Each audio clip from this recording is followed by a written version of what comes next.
書店吉野です。今回ですね、フレットレスベースについてやっていこうと思います。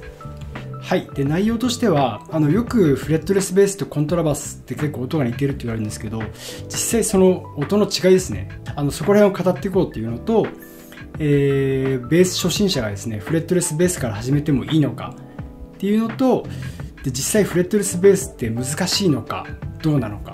あとはこのフレットのこのマークがあった方がいいのかとか、そこら辺を語っていこうと思います。では行きましょう。はい。でまず最初にコントラバスとフレットレスベースの音の違いってあれなんですけど、これはですね、今僕実はコントラバスが手元にないのでちょっと音質比較できないんですが、僕は昔コントラバス弾いてたんで、その経験から音のことは多少分かってると思いますので、その経験から答えると、僕の弦ってこれブラックナイロンっていう弦なんですよ。これにすると結構コントラバスに似た感じになりますね。フラットバウンドとか他のやつだとちょっと結構似てますけど、このブラックナイロンにすると特に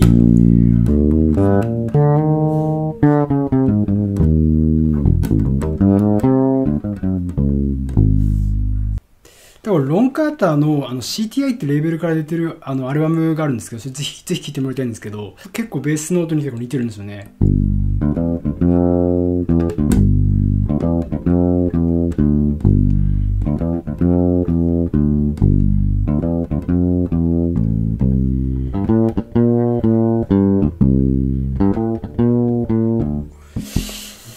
そうですね。でもこれってですね、ライン入力の音が似てるんで、似てるってだけで、そのコントラバスのマイクで撮ったコントラバスの音は全然真似できないですよね。だからそうですね、やっぱりこれボディがないじゃないですか。それは全然できないんで、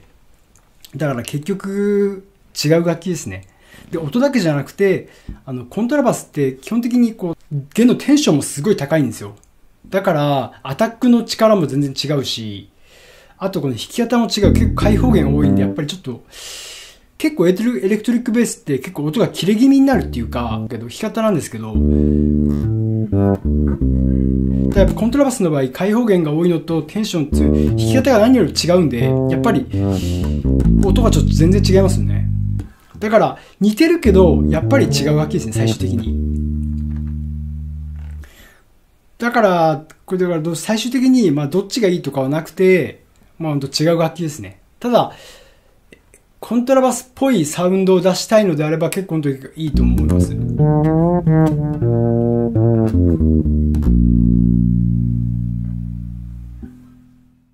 ベース初心者がフレットレスベースから始めてもいいのかって話なんですけど、これはですね、僕としては初心者、本当ベース初心者からフレットレスベース始めるのはちょっとやめた方がいいと思います。っていうのはなんでかっていうと、一つ目がですね、本当触った音の時代だとこの姿勢も全然わかんないじゃないですか。どういう風にやってるのかとか。だからその状態でやると難易度がめちゃくちゃ高くて、で音程もよく分かってないし、だから難易度が高すぎて多分挫折すると思うんですよね。だからもしやりたいならフレットがあるベースを買って、さらにもう一個ある並行してちょっとたまに練習するとかならいいと思うんですけど、フレットレスベースだけっていうのはなかなか難しいと思います。あとその音程もですね、これだと全部自分で取らなしゃなんですね、全部。だからこの音程とかがちゃんと分かってない状態だとなかなか難しいですよね。だからバイオリンとかチェロとかコントラバスってこういう感じじゃないですか。だからあれとかってもうすごい地道な特訓が待ってるんですよ。最初からずっともうスケールだけをずっと練習する。それをやるつもりがあるなら別にいいと思うんですけど、なかなか難しいと思いますよね。だからとりあえず初心者がフレットレスベースをやるのはあんまりお勧めしません。そのピアノとかギターとかやってた人でもやっぱりこの指板感覚がちょっと分かんないと思うんで、音程は分かってもずれてるのは分かっても、やっぱりフレットレスベースからやってもいいですけど、一緒にフレットがあるベースもやった方がいいと僕は思います。はい。で、次がフレットレスベースって難しいのかって話なんですけど、これはですね、僕、前にちょっとコントラバスやってたんで、ちょっとそういうアドバンテージはあるんですけど、やっぱりフレテッドベースっていうか、このフレットがあるベースをフレテッドベースっていうんですけど、フレテッドベースからこっちに来るとすごい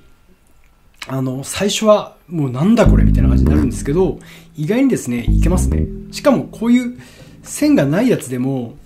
この脇にこういうドットがあったりあるんですよ。あったりっていうかあるんですよ。だからこれで結構わかるし、逆になんかフレットがあると僕の場合はよくわけわかんなくなるというか、だからそれでもあっても結局音程取るのは自分の耳なんですけど、そうですね。だからフレットレスベース意外に全然難しくないですよ。思うよりもし弾きたいなと思ったら恐れずに本当に買ってやってみるのをお勧めします。あとそれと利点としては、このフレットレスベースを弾くとこのやっぱ音程自分で取れるわけじゃないですか。だからそうするとなんかやっぱり音程に特に気使うようになるんで、人の音とかもよく聞くようになりますね。だからそういう利点もありますね。はい。で次は指板のフレットのマークがあった方がいいのかって感じです。さっきも言ったんですけど、これはですね好みでいいと思います。どっちでもいいと思います。さっき言ったようにここに点があるんで、僕はこっちの方が全然かっこいいなと思うんで、このチェロとかコントラバスみたいじゃないですか。でもジャコ・パストリアスとかって線あるじゃないですか。だからまあどっちもかっこいいですよね。はい。はい、ということで今回の動画を見てですね、ぜひともフレットレスベース始めてもらいたいなと思うんですが、